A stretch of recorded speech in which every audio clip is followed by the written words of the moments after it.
주님께서 여러분과 함께 마르코가 전한 거룩한 복음입니다.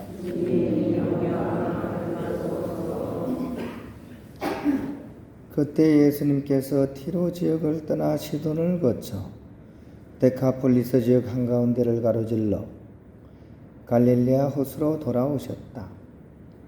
그러자 사람들이 기먹고 말 더듬는 이를 예수님께 데리고 와서 그에게 손을 얹어 주십사고 청하였다. 예수님께서는 그를 군중에게서 따로 데리고 나가셔서 당신 손가락을 그의 두 귀에 넣으셨다가 침을 발라 그의 혀에 손을 대셨다. 그러고 나서 하늘을 우러러 한숨을 내쉬신 다음 그에게 에파타 곧 열려라 하고 말씀하셨다.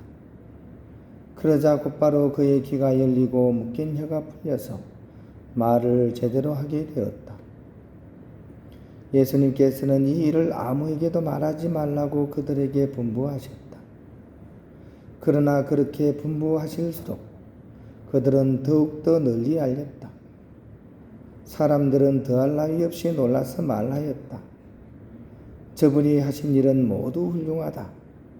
기먹은 이들은 듣게 하시고 말 못하는 이들은 말하게 하시는구나. 주님의 말씀입니다. 평안을 빕니다.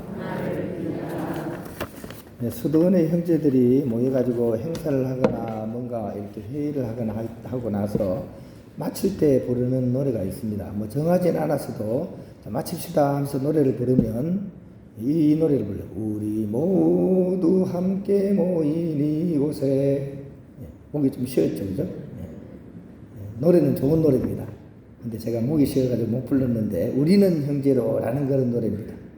옛날 저희들 전 광고 봉사자였던 김찬선 레오나르도 신부님이 지은 곡인데 노래 가사도 좋고 또 음률도 단순해서 형제들이 부르기가 좋아서 늘 부르면 이 노래를 부르면서 이렇게 마치고 납니다. 그 뒤로 다른 노래가 많이 형제들이 만드는데도 불구하고 계속 이 노래가 불려요. 그 이유는 아마 노래가 좋아서이기도 하지만 사실은 저희 작은 형제에게 있어서 형제, 우리는 형제로, 형제가 그만큼 중요하기 때문이기도 할 거예요. 그죠? 저희 수도회의 특성입니다. 형제가 굉장히 중요하다. 우리 지금 옛날보다는 그게 많이 약화된 것 같아요. 옛날에는 형제지간의 우애를 굉장히 중요하게 생각했죠, 그죠? 저희 집안에 가훈이 있습니다. 가훈이 형제간의 우애 이렇게 해가지고 이제 있었는데 요즘은 그게 좀 약화가 된 것 같아요. 실제로 고해성사를 듣다 보면 형제간에 틀어지는 경우가 많습니다. 재산 문제 뭐 이런 걸로 재산 다툼이 일어나고 또 형제지간에 소송이 붙게 되고 심지어 뉴스를 보다 보면 깜짝 놀라게 형제지간에 칼부림이 막 일어납니다. 그죠? 그런 의미에서 오늘 우리가 살아가는 이 시대는 그런 형제지간의 그런 의미가 날이 갈수록 이렇게 퇴색되어가는 그런 시대이지 않나 하는 생각을 해보게 됩니다. 여러분의 가정은 어떻습니까? 아주 돈독하십니까? 대부분 돈독하시겠지만 그런 집도 상당할 것입니다. 오늘의 이런 우리의 세태에 눈을 밝혀줄 그런 오늘의 주인공이 계십니다. 두 분이 바로 치릴로 수도자와 성 메토디오 조교님이십니다. 이 두 분이 형제지간입니다. 오늘 같은 날 이렇게 주기를 보내고 있죠. 형제지간입니다. 집안은 좀 이렇게 대부분의 성인들이 그렇지만 가정교육이 잘 될 수 있으려면 가정의 분위기가 좋았겠죠. 이 가정도 굉장히 분위기가 좋은 그런 가정이었다고 합니다. 슬라브 사람들이 거주하는 휘랍 집안의 그런 관리였다고 합니다. 그리고 처음에 형이 총독의 직책을 이렇게 했다 그래요. 아주 높은 관료였던 것 같아요.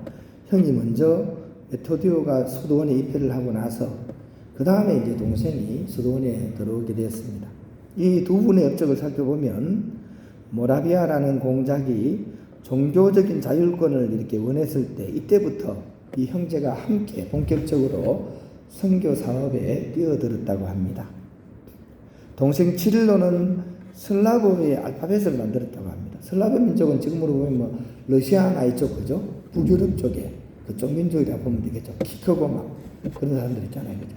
얼굴 하얗고 이 사람들이 쓸 수 있는 그런 알파벳을 만들었다고 합니다. 그리고 이제 후계자에 의해 가지고 치릴로 알파벳이 만들어져서 현대 러시아어의 그런 기초가 되기도 한다고 합니다. 한편 이 치릴로는 복음 시편 서간 전례서 등을 슬라브어로 번역했고 슬라브 전례를 이렇게 만들었다고 전해집니다. 하지만 좋은 일에는 항상 박해가 많죠. 독일 성직자들의 경우에 슬라브 주교와 사제 서품을 거부하게 됩니다. 그래서 치릴로는 정말 오랫동안 수도자임에도 불구하고 수도자로서 인정받지도 못했다고 합니다. 돌아가시기 50일 전에야 로마에서 결국 수도자로서 인정을 받아가지고 수도복을 받았다고 합니다.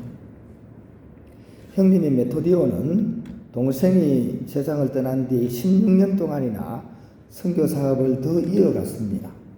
나중에는 교황님의 사절이 되어가지고 주교자를 마련하기도 했다고 합니다. 그러나 그 중간에 또 모함을 받아가지고 기양살이를 3년이나 살기도 하셨습니다. 전설에 의하면 성경 전체를 8개월 만에 슬라브어로 번역을 하기도 했다고 전해집니다. 나중에 이 형 메토디오는 주교자 성당에서 제자들에게 둘러 쌓여가지고 성목요일날 세상을 떠나셨다고 전해집니다. 돌아가신 뒤에도 이분에 대한 반대가 많아가지고 결국 이분과 그 동료들이 이룬 업적은 결국 수포로 돌아갔고 그 제자들마저도 뿔뿔이 흩어지게 되었다고 합니다. 하지만 미랄이 썩어서 수백 배 열매를 맺듯이 흩어진 그 제자들을 시작으로 곳곳에서 더 좋은 결과를 거두게 되었다고 합니다. 형제가 한마음으로 거룩한 일을 한다면 그보다도 더 아름다운 일은 없을 것입니다. 최소한 여러 가지 사소한 문제들로 제발 형제지간에 싸우지는 말아야 되지 않겠습니까? 옛말에 부부는 의복과 같아서 벗을 수는 있지만 형제지간은 수족이라서 떼어낼 수가 없다, 이런 얘기가 있습니다. 그만큼 형제지간의 혈연이 굉장히 깊다는 얘기입니다. 그런 의미에서 지금 이 자리에 앉아있는 우리는 육신을 넘어선 영신의 형제들입니다. 예수님을 형님으로, 큰 형님으로 모신 서로가 형제지간이라는 것이죠. 그리고 그런 삶을 살도록 불리움을 받은 사람들입니다. 서로 존중하고 또 존경하고 사랑할 수 있어야 됩니다. 아시시 성 프란치스코는 이 형제에 대해서 이렇게 표현을 합니다. 어머니가 자녀를 사랑하는 것보다 더한 사랑으로 형제는 형제를 사랑해야 된다고 강조하셨습니다. 우리는 그런 사랑을 우리 교형 자매들 안에서 살아가고 있는지 한번 반성해 보면 좋겠습니다. 저희 작은 형제의 초기 공동체를 보면 재미난 이야기가 있습니다. 한 형제가 선교를 나갔다가 사람들의 미움을 받아가지고 돌을 막 맞게 돼서 돌을 막 사람들이 집어던졌어요. 그것을 본 다른 형제가 그 형제가 맞을 돌을 향해서 자기 몸을 막 던졌습니다. 자기가 맞겠다. 이런 형제를 바탕으로 더 큰 형제를 일구어 나가는 그런 우리 교형 자매들이 되셨으면 좋겠습니다. 누구든지 우리의 모습을 보면서 영신의 형제 자매란 바로 저런 것이구나 라고 느낄 수 있도록 말입니다. 나도 저런 형제가 되어야지라는 결심을 세울 수 있도록 그런 참된 형제를 살아가는 우리 성남동 그런 형제 자매 공동체가 될 수 있었으면 좋겠습니다.